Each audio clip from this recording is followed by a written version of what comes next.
नमस्कार. इंद्रधनुष्याच्या या नव्या भागात आपलं हार्दिक स्वागत. आज आपल्या भेटीला लातूर शहरातील एक वेगळं व्यक्तिमत्व येत आहे की ज्यांनी गेली 38 वर्ष अतिशय सचोटीने, प्रामाणिकपणे आणि आपल्या अशिलाशी निष्ठा ठेवून वकिली व्यवसाय केला. वडील वकील, पुढे मुलगा वकील, म्हणजे रुग्ण आणि डॉक्टर यांचं जसं नातं आहे ना, तसं ह्या पेशामध्ये त्यांनी वकील आणि अशील यांचं पिढ्यानपिढ्या नातं जपणारं हे व्यक्तिमत्व आहे. एकतर अनेक खटल्यांचा अनुभव, म्हणजे केवळ ठराविक साचेबद्ध वकिली असं न करता वकिलीच्या क्षेत्रामध्ये जे सगळे विषय आहेत त्या सगळ्या विषयांचा स्पर्श करणारा असं व्यक्तिमत्व.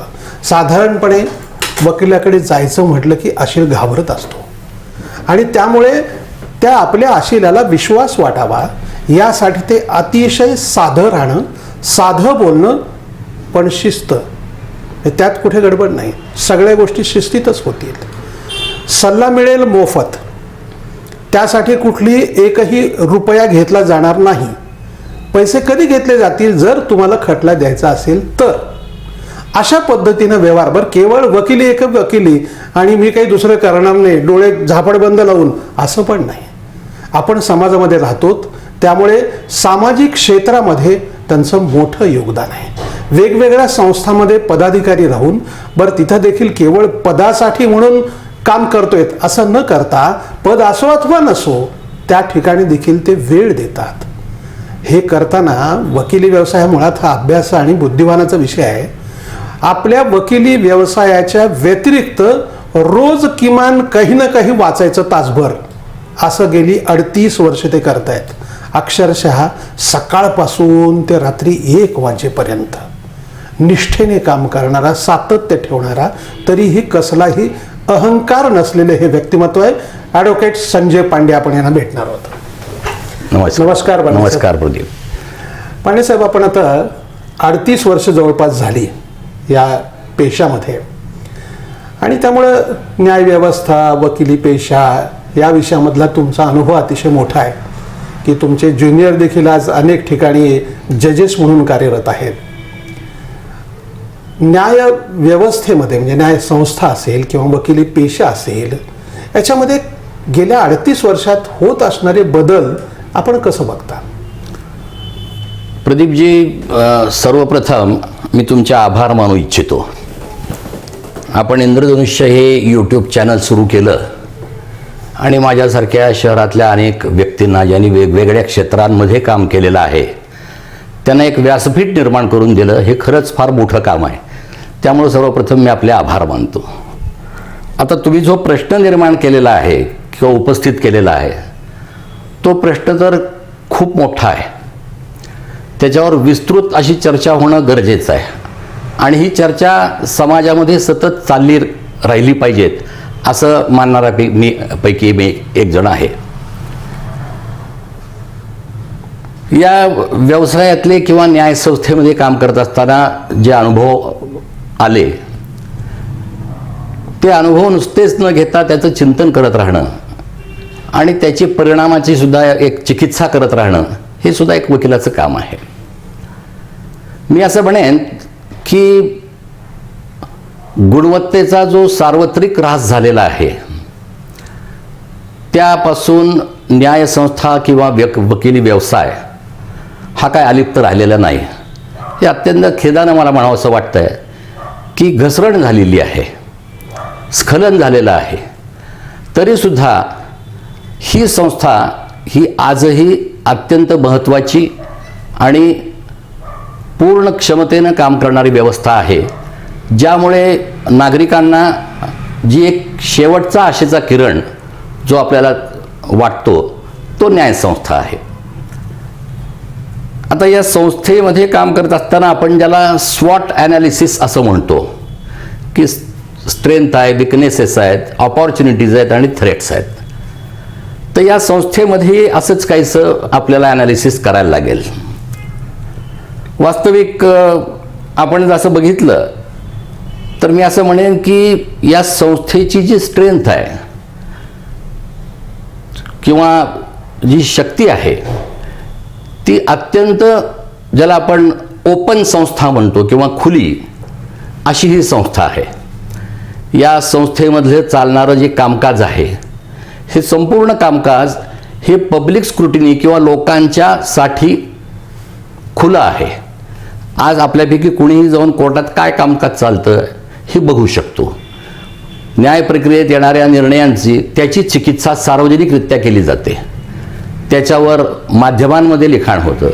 त्याच्यामध्ये अनेक कायदे पंडित, अनेक गणमान्य व्यक्ती, अनेक विचारवंत त्याच्याबद्दलची भाष्य करत असतात. आणि म्हणून अशी कुठलीही संस्था या लोकशाही व्यवस्थेमध्ये नाही, हा एक भाग झाला. दुसरा भाग असा आहे त्यातला की यामध्ये जी आपण ज्याला आम्ही ज्युडिशियल हायरार्की म्हणतो, ही 4 स्तरांमधली ही व्यवस्था आहे. म्हणजे कुठल्याही माणसाला न्याय मिळायचा तर एका ठिकाणी न्याय मागून जर तिथं न्याय मिळत नसेल तर त्याची पुनर्तपासणी वारंवार 4 वेळेस करता येईल, असे या व्यवस्थेमध्ये अंगीभूत असे त्याची रचना आहे. म्हणजे तालुका कोर्ट असेल, जिल्हा कोर्ट असेल, उच्च न्यायालय असेल आणि सर्वोच्च न्यायालय असेल, तर प्रत्येकाला या 4 स्तरांमधून जाण्याची सोय आहे. आणि त्यामुळं या 2 स्ट्रेंथ ज्या असल्यामुळे आजही आपण असं बघतो की सामान्य माणूस आजही जर तक्रार झाली किंवा कोणाशी भांडण झालं तर आजच्या काळात सुद्धा तुला मी कोर्टात पाहतो असंच म्हणत असतो. बरोबर. हा न्यायसंस्थेवरचा जो गाढा विश्वास आहे, त्या विश्वासावर ही न्यायसंस्था उभी आहे. आणि 75 वर्षाच्या या आपल्या स्वातंत्र्यानंतरच्या इतिहासात तर या न्यायसंस्थेमध्ये अनेक बदल, अनेक स्थित्यंतरं झालेली आहेत. मी जसं मगाशी म्हणालो की आता यामध्ये आपल्याला जर विकनेसेस काय आहेत या संस्थेमधले ते जर बघायचं ठरलं तर साधारणतः आक्षेप 2-3 गोष्टींकडे येतो. मूळ आक्षेप जो आहे, जो मला असं वाटतं की तो आहे विलंबाचा, की न्यायालयीन विलंब जो आहे तो अर्थातच अत्यंत प्रदीर्घ अशी प्रकारची प्रक्रिया असल्यामुळे तो विलंब लागतो, ही वस्तुस्थिती आहे. दुसरा जे त्यातलं कारण आहे ते कारण आहे की न्याय आता अत्यंत खर्चिक झालेला आहे आणि मग तो सामान्य, अतिसामान्य किंवा गरीब माणसाला तो परवडणारा नाही आहे. या 2 गोष्टींबरोबरच आता गेल्या काही वर्षांमध्ये असं दिसून येत आहे किंवा असं जाणवत आहे की गुणवत्तेचा सुद्धा ऱ्हास झालेला आहे, ज्याला आम्ही इनकॉम्पिटंट ह्युमन रिसोर्स असं म्हणू शकतो. की न्यायसंस्थेमध्ये हे अर्थात वकील किंवा न्यायाधीश या सर्वांना लागू आहे. असं म्हणतात की बार म्हणजे वकील मंडळ इथून जज तयार होऊन जात असतात, म्हणजे बार इज इन्क्युबेटर ऑफ जजेस असं म्हटलं जातं. आणि त्यामुळे जे जजेसच्या गुणवत्तेबद्दल जेव्हा चर्चा केली जाते तेव्हा स्वाभाविकपणे ज्या बारमधून ते आलेले आहेत त्याच्याही गुणवत्तेची चिकित्सा होणं गरजेचं आहे. आणि म्हणून जर ती चिकित्सा करायची असेल तर नेमकी त्रुटी कुठं आहे, नेमकं काय चुकतं आहे, गुणवत्तेचा ऱ्हास का होतोय, आपल्याला कार्यक्षम, जास्तीत जास्त काम करणारे, जास्तीत जास्त वेगानं काम करणारे वकील किंवा न्यायाधीश उपलब्ध का होत नाही आहेत. तर याचा जर विचार करायचा झाला तर त्याचं एक कारण असू शकतं किंवा आहे, ते आहे, आपल्याला माहिती आहे की मी काही वर्ष दयानंद लॉ कॉलेजमध्ये प्राध्यापक म्हणूनही काम केलेलं आहे. त्यामुळे शिक्षकी त्या शिक्षण क्षेत्राशी माझा थोडासा म्हणजे विधी शिक्षणाशी संबंध आलेला आहे. आता या विधी शिक्षणामध्ये प्रामुख्याने मला ज्या काही त्रुटी आढळल्यात किंवा ज्याच्यामध्ये रिफॉर्म्सची, बदलांची तीव्र गरज आहे, ती अशी आहे की या विधी शिक्षणामध्ये प्रात्यक्षिक किंवा प्रॅक्टिकलचा कुठलाही अंतर्भाव केलेला नाही आहे. आम्ही 3 वर्ष पुस्तकी कायदा शिकतो. आता 5 वर्षाचा जरी कोर्स झालेला असला तरी त्यात सुद्धा याचं काही फार मोठ्या प्रमाणामध्ये त्यांना प्रॅक्टिकल ट्रेनिंग दिलं जात नाही. बरोबर. आणि त्यामुळे 5 वर्षानंतर किंवा 3 वर्षानंतर बाहेर पडणारे हे वकील ताबडतोबपणे कोर्ट घालून कुठल्या तरी आशिलाची खटले हे कोर्टासमोर मांडू लागतात. आता याचं जर आपण इतर प्रोफेशनल कोर्सेस किंवा इतर व्यवसायांशी तुलना केली तर आपण बघतो की चार्टर्ड अकाउंटंट्सला 3-3 वर्ष आर्टिकलशिप करावं लागते. MBBS डॉक्टर होतो, 2 वर्ष त्याला इंटर्नशिप केल्याशिवाय डिग्री मिळत नाही. इथं मात्र तसं नाही आहे. नेमकेपणानं प्रॅक्टिकल ट्रेनिंगचा जी त्रुटी आहे ते नसणं हा या विधी शिक्षणामधला एक फार मोठा भाग आहे. तीच बाब जजेसच्या नियुक्तीबाबतीत आहे. मध्यंतरीच्या काळामध्ये उच्च न्यायालयाने, सर्वोच्च न्यायालयाने असे नियम केले की LLBला एक ठराविक पर्सेंटेज गुणवत्ता प्राप्त केलेल्या विद्यार्थ्यांना या न्यायालयाच्या म्हणजे न्यायाधीशांच्या ज्या परीक्षा होतात नियुक्तीच्या परीक्षा, त्या परीक्षेला तुम्हाला बसता येईल. आणि ती परीक्षा पास झालेली ही मुलं ज्यांना कोर्टाचा 1 दिवसाचाही अनुभव नसतो, ज्यांना कुठलाही खटला हाताळण्याचा अनुभव नसतो, ज्यांना प्राथमिक आशिराशी चर्चा कशी करायची, आशिराची कोणती माहिती घ्यायची, त्या खटल्याची रचना कशी करायची, त्यासाठी कुठले कायदे वापरात आणायचे ही माहीत नसताना तो माणूस परीक्षा पास करतो आणि न्यायाधीश म्हणून बसतो. इथं मोठी अडचण आहे.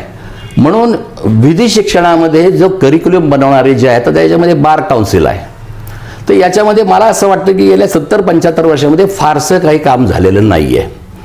ज्या पद्धतीनं आता नवीन शैक्षणिक धोरण भारत सरकारनं आणलेलं आहे त्यातही काही या विधी शिक्षणाचा फार मोठा म्हणजे असं ज्याला आपण ट्रिमंडस चेंज म्हणतो किंवा ज्यातनं काही फार चांगलं घडेल असं वाटत नाही आहे. तर इथं जास्त लक्ष देण्याची गरज आहे. मग जर विधी शिक्षणामध्ये आपण जर रिसर्च केला, त्याचं लक्ष दिलं आणि ते जास्तीत जास्त प्रभावीपणे विधी शिक्षण आपल्याला कसं देता येईल, तर त्यातनं आपल्याला चांगले वकील निर्माण करता येतील, चांगले न्यायाधीश निर्माण होतील आणि मग ही प्रक्रिया न्याय प्रक्रिया गतिमान अशा पद्धतीने करता येईल. पांडे साहेब, आपल्याकडे असं म्हटलं जातं की ब्रिटिशाच्या काळाचे कायदे अजूनही अस्तित्वात आहेत आणि ते कायदे आता कदाचित हे मोदी सरकारने किती कमी केले माहिती नाही, पण भरपूर कायदे कमी करण्याची गरज आहे असं म्हटलं जातं, मग ते प्रत्यक्षात होत नाही. काय नेमकी अडचण आहे? ही वस्तुस्थिती आहे. कायदे कमी करणं हा एक भाग आहे. असलेल्या कायद्यामध्ये कालानुरूप आणि वेळोवेळी बदल करणं ही फार मोठी आवश्यक बाब आहे. मला असं आठवते की 2003 मध्ये आपल्या सर्वोच्च न्यायालयाचे खूप मोठे न्यायाधीश VR कृष्णा अय्यर यांचा एक इंडियन एक्सप्रेसमधील लेख आला होता. त्या लेखामध्ये त्यांनी 2 गोष्टी प्रामुख्याने सांगितलेल्या होत्या की असं म्हटलं जातं की न्याय प्रक्रियेतला विलंब जो आहे तो जजेसच्या संख्येमुळं आहे. कमी संख्या आहे, मर्यादित संख्या आहे आणि खटल्यांची संख्या जास्त असल्यामुळे हा विलंब होतोय. मला मात्र हे मान्य नाही आणि अय्यर साहेबांनी निश्चितपणे याच बाबीवर जास्त आपलं लक्ष वेधलेलं आहे. ते असं म्हणतात की एक तर जुने जे कायदे आहेत, ब्रिटिश काळातले जे कायदे आहेत ते कायदे आता जुने झालेले आहेत, ती मॉडेल जुनी झालेली आहेत. आपण पहा, व्यवसाय आहे, बँकिंग आहे, इतर क्षेत्र आहेत, वैद्यकीय क्षेत्र आहे, इंजिनिअरिंग क्षेत्र आहे, याच्यामध्ये ज्या वेगानं बदल घडतोय जगामध्ये त्या वेगानं जे बदल अपेक्षित न्यायसंस्थेमध्ये किंवा कायद्यांमध्ये आहेत ते होत नाही आहेत. आणि मी परत असंच म्हणतो की त्याच्यासाठी लागणारं जे संशोधन आहे, कायद्यांमध्ये संशोधन करणं, कालानुरूप कायदे बनवणं आणि मग आता सगळ्यात मोठा अडचण कुठली की आम्ही ज्याला प्रोसिजरल लॉज म्हणतो की प्रक्रिया, कायद्याची प्रक्रिया करणार त्याच्या ज्या कायद्यांच्या अनुरूप चालते ते कायदे अजून तशाला तसे आहेत. मध्यंतरीच्या काळामध्ये 73 मध्ये, 76 मध्ये, 83 मध्ये, 2000 साली या civil procedure code, criminal procedure code वेळोवेळी बदल केले गेले, परंतु त्याचा जो इफेक्ट आहे, त्याचा जो प्रभाव आहे तो अजूनही दिसून येत नाही आहे. त्याच्यामुळं न्याय प्रक्रिया जास्त वेगात काम करू शकेल किंवा त्यातनं काही आपल्याला लवकरात लवकर खटले निकाली काढता येतील अशा पद्धतीचं काही त्याचे निष्कर्ष किंवा त्याचा परिणाम हे दिसून येत नाही आहेत. आणि म्हणून असंही म्हटलं जाते की more the laws more the lawlessness. म्हणून कायदे जास्त असणं त्याचाही एक उलटा परिणाम आहे. म्हणून मर्यादित कायदे असणं, आवश्यक ते कायदे करायला लागतील. आणि मग कायदे का केले जातात हा एक फार वेगळा विषय आहे. आता आपण असं बघतो की अनेक कायदे आता काल परवाचा नवीन विषय शक्ती कायदा होय. आपल्याकडे आला. निर्भया केस दिल्लीमध्ये झाल्यानंतर बऱ्याच कायद्यांमध्ये अनेक संशोधनं अमेंडमेंट्स केली गेली, एव्हिडन्स ॲक्टमध्ये केली, क्रिमिनल प्रोसिजर कोडमध्ये केली आणि असे बदल. पण हे जे बदल आहेत हे दूरगामी किंवा मूलगामी बदल नाही आहेत. याला आपण कॉस्मेटिक बदल असं म्हणू, म्हणजे अत्यंत वरवरचे असे बदल झालेले आहेत आणि त्या बदलांमुळं काही होत नाही. पण आपल्याकडे काय आहे की एखादी घटना झाली म्हणजे बालकामगार आहेत तर त्यासाठी कायदा करा, महिलांवर अत्याचार होत आहेत त्यासाठी कायदा करा. तर कायदे तर करणं आवश्यक आहेच आहे, परंतु त्याची अंमलबजावणी किती प्रभावीपणे होते आहे, त्याचे परिणाम किती प्राप्त होत आहेत याचाही. म्हणून नागरिकांमध्ये कायद्यांबद्दलची भीती असणं, आदर असणं, मी भीतीपेक्षा आदर असा शब्द वापरेन, बरोबर, आदर असणं, आणि आपण कायद्यानं वागलं पाहिजेत म्हणून ज्याला रूल ऑफ लॉ असं म्हटलेलं आहे. रूल बाय लॉ नाही. ब्रिटिशांचा जो जी by law. सत्ता होती that was rule by law. आपल्याकडे कायद्याचं राज्य असलं पाहिजे. म्हणून आपण नेहमी नागरिकांसुद्धा अनेक गोष्टींचा असा जर विचार केला तर आपण शिकतो की मूलभूत अधिकार, घटनात्मक अधिकार मला माहिती आहेत, त्याला फंडामेंटल राईट्स असं म्हणतात, परंतु त्याच घटनेमध्ये नागरिकांची मूलभूत कर्तव्य सुद्धा लिहिलेली आहेत. बरोबर. तर याच्याबद्दल कोणी जागरूक नाही. म्हणजे ज्या पद्धतीनं आपण आपल्या मूलभूत हक्कांसाठी आग्रही असतो तसंच आपण कर्तव्यांप्रती सुद्धा आपली निष्ठा असली पाहिजे, नागरिकांची जी कर्तव्य आहेत. आणि मग अशी सोसायटी, असा समाज जर निर्माण झाला तर मग कायदे करण्याची गरज पडणार नाही, वेळोवेळी कायदे करण्याची गरज पडणार नाही. तर अशा पद्धतीची म्हणजे हा प्रश्न नुसता कायद्याच्या चौकटीत न बसणारा हा सामाजिक प्रश्न आहे, याला आर्थिक अँगल आहे. बरोबर. अशा अनेक प्रकारच्या गोष्टींचा विचार याच्यामध्ये समग्र पद्धतीनं विचार होणं हे गरजेचं आहे. मग विधी शिक्षण आवश्यक आहे का? तर निश्चितपणे आवश्यक आहे. विधी साक्षरता आवश्यक आहे निश्चितपणे. अनेक लोकांना आता आपण निरक्षरांचे साक्षर केले, साक्षरतेचा टक्का वाढला, प्रमाण वाढलं. विधी साक्षरता किती आहे? आणि मग विधी साक्षरता जर नसेल तर मग तुमच्या हक्कांची अंमलबजावणी करणे, न्याय मागणे या प्रक्रियेमध्ये अनेक अडचणी येऊ शकतात. आणि मग त्याच्यासाठी परत या संस्थेकडे आपल्याला यावं लागतं. इथं सुद्धा आपली फसवणूक होऊ शकते, आपली नाडणूक होऊ शकते. ही वस्तुस्थिती आहे. पांडे साहेब, तुम्ही फार एक चांगला शब्द वापरलात, तो म्हणजे बहुतेक आपल्या प्रेक्षकांनी काय अनेकांनी पहिल्यांदाच ऐकला असेल, विधी साक्षरता. आजच्या युगामध्ये संगणक साक्षरता असे वेगळे विषय येत आहेत, पण जरा विधी साक्षरता म्हणजे नेमकं काय सांगा? विधी साक्षरता माझ्या मते म्हणजे विधीचं अगदी सखोल शिक्षण नाही देणं, परंतु आपल्या प्रत्येकाच्या सार्वजनिक किंवा वैयक्तिक जीवनामध्ये जे कायदे आपल्या रोजच्या डे टू डे ॲक्टिव्हिटीजमध्ये आपण ज्याला म्हणतो त्याला स्पर्श करतात, त्या कायद्यांची किमान तोंड ओळख ही नागरिकांना असली पाहिजेत. म्हणजे आपल्याला ट्रॅफिक पोलीस अडवतोय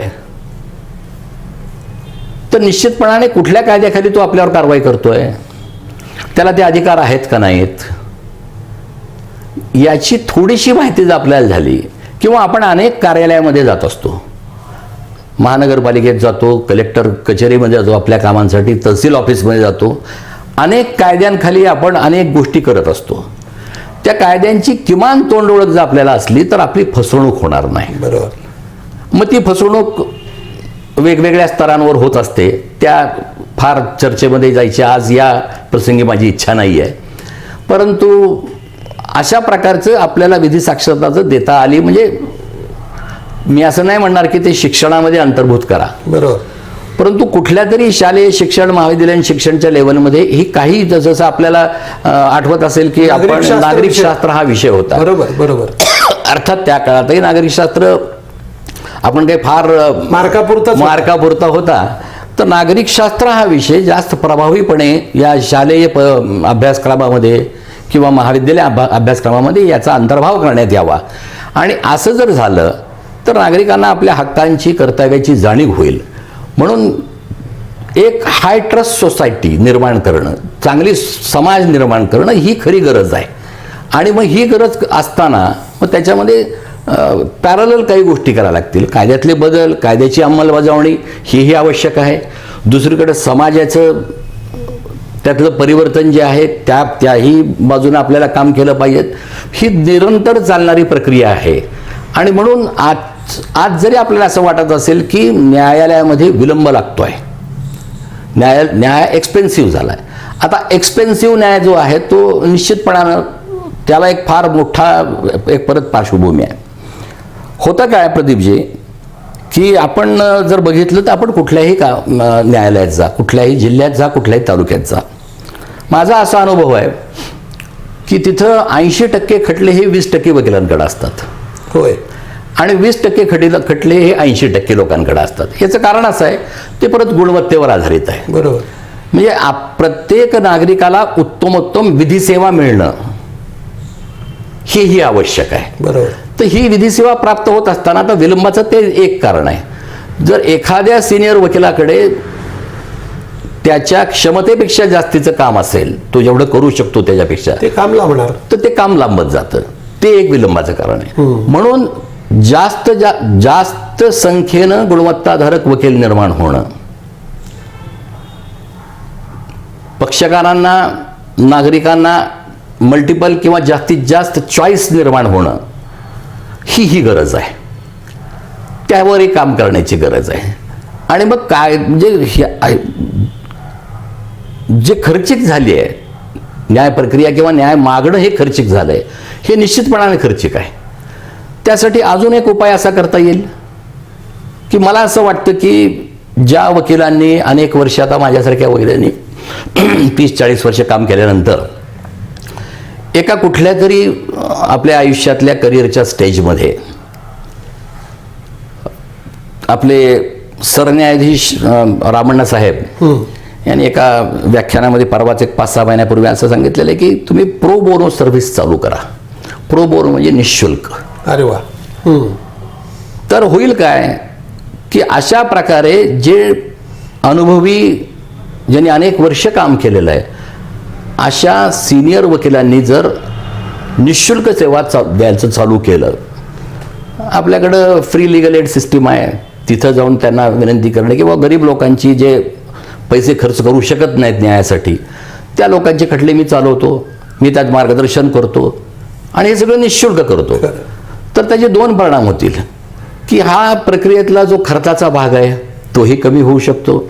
दुसरं, उत्तमोत्तम वकील मिळणं, तोही गरीब व्यक्तीला मिळणं, बरोबर, हेही आपण साध्य करू शकतो. तर याच्यामध्ये आम्ही वकील लोक यांनी विचार करण्याची गरज आहे की आता मी 30-40 वर्ष काम केलेलं आहे, चांगली संपत्ती आपण कमवलेली आहे, आता आपल्या जबाबदाऱ्या संपलेल्या आहेत. तर अशा परिस्थितीमध्ये आपण समाजाचं जे काही देणं लागतो त्या भावनेतून अशा पद्धतीची निःशुल्क सेवा का चालू करू नये. तुम्ही हा अतिशय महत्त्वाचा मुद्दा मांडला. दुसरं म्हटलं जातं विलंबाच्या कारणामध्ये एकूण न्याय व्यवस्थेमधली आत्ताची आपली गरज आणि आपलं इन्फ्रास्ट्रक्चर हे अतिशय व्यस्त प्रमाण आहे. आणि हे सगळं साध्य करायचं असेल तर नेमकं काय करायला पाहिजे? हे तुम्ही सांगताय ते खरं आहे की जज पॉप्युलेशन रेशो असा त्याचा शब्द वापरला जातो. मग किती लाख लोकांमागे एक न्यायाधीश आहे हे गणित केलं जातं. आता लोकसंख्या हा आपला सगळ्यात मोठा प्रश्न आहे. बरोबर. आणि तो फक्त न्यायदानासाठी नाही किंवा न्यायसंस्थेसाठी नाही, सगळ्यात विषय. आपण प्रत्येक कुठलीही वेलफेअरची योजना करायची आहे, कुठलंही मोठं काम निर्माण करायचं आहे, प्रत्येक स्तरावर लोकसंख्या हा आपल्यासमोरचा एक फार मोठ्या डोंगरासारखा वाचलेला प्रश्न आहे. अर्थात याच्यावरही आपल्याला काम करणं आवश्यक आहे. किंवा लोकसंख्या जास्त आहे, आम्ही या लोकसंख्येला त्या प्रमाणामध्ये न्यायालयीन संस्था निर्माण करू शकत नाही, जजेस निर्माण करू शकत नाही, इन्फ्रास्ट्रक्चर, कारण परत त्याला मर्यादा आहेत की एकंदर शासनाचे जे उत्पन्नाचे स्रोत आहेत त्या स्रोतामधून अनेक वेलफेअर ॲक्टिव्हिटीज शासनाला करत असताना या न्यायसंस्थेवर किती खर्च करायचा त्यालाही मर्यादा आहेत. तर हे व्यस्त प्रमाण निश्चित आहे. परंतु याच्यामध्ये मला असं वाटतं की याच्यामध्ये टेक्नॉलॉजीचा वापर जास्तीत जास्त केला गेला पाहिजे. आत्ताच्या काळामध्ये तसं बरंचसं काम झालं आहे. आता आमच्याकडे कोर्टाची वेबसाईट आहेत, त्याच्यावर आम्हाला पक्षकारांना घरात बसल्या बसल्या त्याचा खटला तर त्याने नंबर किंवा नाव टाकलं, त्यात तारीख काय आहे, त्या तारखेला काय कामकाज झालं, अच्छा. हे क्लिकवर कळतं. त्यात ज्या दिवशी त्याच्या खटल्यामध्ये निर्णय येतो, न्याय निर्णय येतो, तो लगेच अपलोड केला जातो. म्हणजे त्याला घरात बसून आपल्या केसमध्ये काय निकाल आला हे वाचता येतं. अशा प्रकारचे म्हणजे भारतातली कुठलीही आज केस आपल्याला जर माहीत करून घ्यायची तर कधी आसाम मिझोरामपर्यंत तर ती वेबसाईट आपल्याला उपलब्ध आहे. आता टेक्नॉलॉजीचा वापर जास्तीत जास्त केला पाहिजे हे जे मी आपल्याला म्हणालो, त्यात माझं असं मत आहे की ज्या पद्धतीनं आपण कोर बँकिंगमध्ये ज्या पद्धतीनं टेक्नॉलॉजीचा विस्तृत फार मोठ्या प्रमाणावर वापर झालेला आहे बँकिंग सेक्टरमध्ये, इन्कम टॅक्सच्या फायलिंगमध्ये, स्क्रुटिनीमध्ये, त्याच्या निर्णयांमध्ये प्रचंड प्रमाणात इन्कम टॅक्सच्या याच्यामध्ये त्याच झालेले आधार होय. तर या प्रमाणावर जर टेक्नॉलॉजीचा वापर केला गेला तर या व्यस्त प्रमाणामुळे जे होणारे जे आपलं नुकसान आहे किंवा जे त्रुटी आहेत या न्यायव्यवस्थेतल्या ते आपल्याला दूर करता येतील. अर्थात एक चर्चा चालू आहे की आर्टिफिशियल इंटेलिजन्सचा वापर करायचा का. आता त्याच्यामध्ये चर्चा होईल, मंथन होईल, लोक विचार करतील, परंतु निश्चितपणाने आर्टिफिशियल इंटेलिजन्स हा विषय काही प्रमाणामध्ये न्यायसंस्थेतही वापरला जाऊ शकतो. म्हणजे काही जी कामं आहेत आर्टिफिशियल इंटेलिजन्सच्या मार्फत जर केली गेली तर त्या न्यायाधीशावरचा जो बोजा आहे कामाचा तो आपण कमी करू शकतो आणि मग त्यांच्याकडनं आपण जास्तीत जास्त खटल्यांच्या निपटाऱ्याची अपेक्षा करू शकतो.